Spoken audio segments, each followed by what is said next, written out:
드디어 약 2달 반 정도의 기간 동안 새벽 예배 가운데 사도행전이 이제 오늘로써 마무리되게 되었습니다. 이 시간을 함께 사도행전에 대한 말씀을 듣고 나누면서 귀한 은혜의 시간과 도전의 시간이 되었을 줄로 믿습니다. 오늘 이 마지막 본문까지 함께 오게 되면서요, 한 가지 제가 느낀 점은 사도행전이라고 하는 성경은 분명한 흐름이 있다라고 하는 것을 느끼게 되었습니다. 이 저자였던 누가는 특별히 이 흐름을 성령의 흐름으로 보고 있습니다. 모든 초점을 이것에 맞춰서 기록하고 있었습니다. 그것이 가장 잘 드러난 말씀이 무엇이었을까요? 바로 사도행전 1장 8절, 오직 성령이 너에게 임하시면 너희가 권능을 받고 예루살렘과 온 유대와 사마리아 땅끝까지 이르러 내 증인이 되리라 라고 하신 그 예수님의 그 마지막 말씀이 바로 그 시작점이 아닌가 하는 생각을 해보게 되었습니다. 그렇게 증인들의 발걸음이 계속 나타나는 것을 우리는 사도행전 말씀을 통해서 보게 되었습니다. 첫 번째는 베드로의 회심과 그리고 베드로의 고백이 있었을 때 3,000명이 하나님께로 한순간에 돌이키는 그 회개의 역사도 있었고요. 그리고 빌립지사의 그 유대인들도 이방인의 개의 땅이라고 부르던 그런 저주의 땅으로 향한 복음 증거의 그 시작, 사마리아를 향한 하나님의 사랑을 전한, 그리고 또한 야고보의 순교, 그리고 그 가운데 다메섹 도상에서 주님을 만났던 한 인생, 그 바울의 역전의 순간과 그리고 복음을 향한 그런 외침과 전도의 길까지 성령의 흐름이 바람을 타고 소아시아와 유럽, 그리고 오늘 그 세계의 중심은 로마로 통한다라고 하던 외치던 그 로마까지 이어졌던 것을 저희가 살펴봤습니다. 오늘 본문 또한 많은 유대인들에게 바울이 복음을 끝까지 전하는 모습을 보여주고 있습니다. 사력을 다해서 복음을 전하는 그 가운데 믿는 사람도 있었지만 안타깝게도 믿지 않는 사람들도 있었습니다. 그래서 오늘 바울이 오늘 이사야의 이 선지자의 말씀을 인용해서 여호와께서 이르시되 가서 이 백성에게 이르기를 너희가 들어도 깨닫지 못할 것이고 보아도 알지 못하리라. 보긴 보아도 알지 못하고 듣긴 들어도 깨닫지 못한다 라고 하는 이 고백을 인용한 것입니다. 강팍한 이스라엘 백성들은 결국 이사야 선지자의 말을 듣지 않았습니다. 결국 그렇게 했다가 바벨론에 의해 멸망하고 포로로 잡혀갔던 것처럼 마찬가지로 조상의 완악함을 뿌리치지 못하고 그런 후대의 유대 백성들조차 바울의 오늘 이 복음을 거부했다는 것이죠.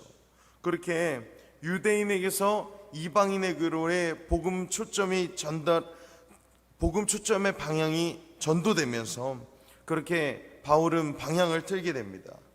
그리고 2년 동안 오늘 가석방 기간 가운데 그에게 온 모든 사람들에게 계속해서 복음을 전하고 있는 것을 오늘 성경은 말하고 있습니다.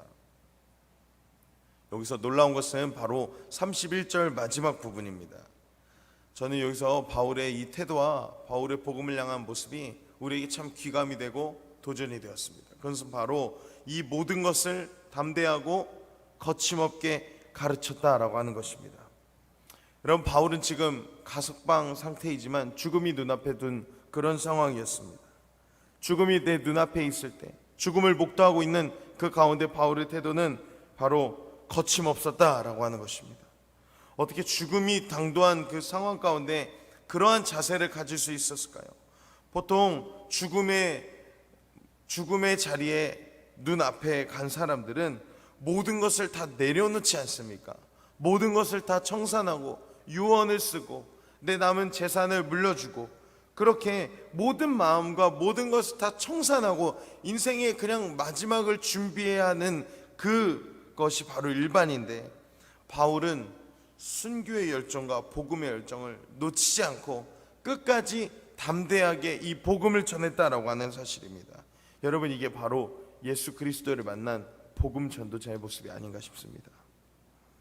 그렇게 오늘 바울의 여정이 다하고 사도행전의 마지막은 로마 감옥 이야기로 끝나게 돼요. 성경을 읽다가 느꼈던 의문점이 아마 여러분에게도 있을 겁니다. 도무지 찾아봐도 이 사도행전 마지막에 끝이 정말 이상해요. 미완성으로 끝난 느낌입니다. 마치 프란츠 슈베르츠의 미완성 교향곡이라는 곡이 있는 거 아십니까, 여러분? 4악장이 원래 교향곡인데 2악장까지만 하고 그냥 끝내버려요. 그런데 물론 그 2악장까지 되는 곡이 너무 완벽하다라는 평가를 지금도 받고 있습니다. 그런 것처럼 완성하지 못한 여백이 남는 느낌이 이 사도행전 28장 31절 이후로 듭니다. 마치 밑에 성경의 내용이 더 쓰여져 있을 것만 같은데 나오지 않습니다. 물론 바울의 뒤 이야기는 우리가 이어서 나가야 한다는 그 말이 있지 않습니까? 사도행전 29장 우리가 써야 된다. 여러분, 얼마나 이게 부담이 되는 내용입니까? 게다가 21세기를 살아가는 이 현대사회 속에서 우리는 이때와 같은 이 1세기에 복음을 증거하던 그때와는 정말 차원이 다른 시대를 우리가 살아가고 있기 때문에 복음을 모르는 사람들로 가득한 이 세상이라고 하지만 지식인들이 발달하고 사람들이 증가함에 따라서 예수 그리스도에 대한 기초 상식을 가진 사람들, 종교에 대한 관심을 가진 사람들, 기독교라고 하는 종교를 공부한 사람들은 너무나 늘어나고 있습니다. 그렇기 때문에 진정한 복음을 전했을 때 외면당하기는 일쑤고 사람들에게는 손가락질 당하는 것이 정말 우리에게 그 수준까지 이르게 되는 그 시대를 지금 우리가 살아가고 있기 때문에 이런 때에 복음을 증거하는 것, 사실 1세기 때와 지금 얼마나 차이가 있는지 저희가 1세기를 살아보지 않아서 모르지만 저는 개인적으로 너무 어렵다고 생각합니다. 한순간에 종교로 묶여져 있는 이 예수 그리스도를 우리가 지금 이 시대에 바울처럼 어떻게 전할 수 있을까요? 저는 그러나 묵상을 하면서 거룩한 부담감을 받게 되었습니다. 비라이벨스 목사님의 이런 책이 있지 않습니까? 너무 바빠서 기도합니다. 이런 것처럼 여러분, 지금 21세기에 복음 전하기 어려운 때에 더 복음을 전하는 저와 여러분 되기를 소망합니다. 이 복음을 전하기 어려운 이때에 우리는 너무 복음을 전하기 어려워서 더욱더 복음을 전합니다 라고 하는 그 고백이 우리 삶 가운데 있기를 소망합니다. 저는요, 이 사도 바울의 이 복음의 여정을 마치고, 물론 이후의 이야기가 서신서에 나오긴 하지만 이 공백을 이렇게 딱 두고 사도행전을 끝냈던 그 누가의 마음, 바로 이 누가의 마음이 오늘 우리에게도 전달되었으면 좋겠습니다. 이 바울의 마음이 무엇인지 우리는 다 알지 못하고, 그리고 그 당시와 지금 이 시대 가운데 복음을 계속해서 거침없이 계속해서 담대하게 전할 수 있는 그 힘이 우리에게 지금 없을 수도 있습니다. 그러나 저는 우리 일신교회는 충분히 그러한 마음을 가질 수 있는 교회라고 생각을 합니다. 저희 교회는요, 계속해서 전도의 자리로 나아갑니다. 어르신들과 제가 함께 전도를 나가면 나갈수록 은혜와 도전이 참으로 됩니다. 인생이 하루하루가 지날수록 복음을 향한 간절한 마음을 더 갖고 나가시는 분들이 너무 많으세요. 깜짝깜짝 놀랐습니다. 우리 시기에 가장 많이 모이는 시간 중에 하나가 전도의 모임입니다. 내 이웃을 향한, 내 가족을 향한, 내 주변 사람들을 향한 그 복음의 증거에 그 최선을 다하시는 어르신들의 모습을 보면서 저도 참 많이 귀감이 되고 많이 배우게 됩니다. 그래서 이 사도행전의 여백이 우리 일신교회는 쓰여져 나가는 교회라고 저는 생각을 하고 있습니다. 여러분, 우리 교회는 그렇게 사도행전의 29장을 쓰여져 가는 교회가 될 줄로 믿습니다. 여러분도 계속해서 사도행전 29장을 써내려가는 그러한 인생으로 살아가시기를 간절히 소망합니다.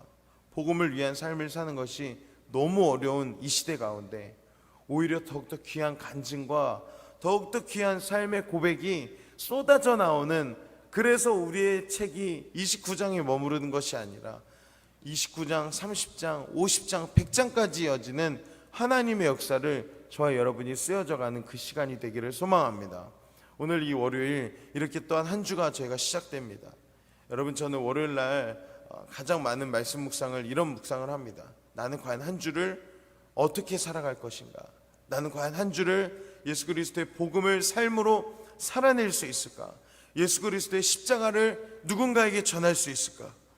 여러분, 저는 우리 신교회 소망합니다. 이 월요일 아침 가장 일주일의 새벽 하루를 시작하는 이 주중 시작 가운데 여러분, 예수님의 소망의 마음을 품고 오늘 세상으로 나갈 때, 오늘 세상 가운데서 거룩한 빛과 소금의 삶으로, 복음 증거자의 삶으로 바울처럼 담대하고 거침없이 하나님 나라의 복음을 전하는 저와 여러분이 되기를 소망합니다. 그럴 때 복음의 결실이 맺혀지는 그 은혜도 경험하시기를 소망하고요, 복음의 결실이 맺혀지지 않다 할지라도 이 시대 가운데 하나님의 마음을 계속해서 부음받는 그런 복음 전도자의 삶으로 여러분이 삶으로 복음을 증거하는 그런 은혜가 있으시기를 주님의 이름으로 소망합니다. 그래서요, 우리 교회가 정말로 영적인 부흥하는 교회, 하나님의 은혜로 복음을 증거하는 교회, 말만 사대교회가 아니라 진짜 영적인 살아있다라고 하는 사대교회라고 하는 그 이름을 부여받는 그런 저와 여러분이 되기를 주님의 이름으로 소망합니다. 한 주간도 승리하고 하나님의 뜻대로 삶으로 살아가는 그리스도인이 되시기를 주님의 이름으로 축복합니다. 우리 시간 찬송가 484장 함께 찬송하시겠습니다. 찬송가 480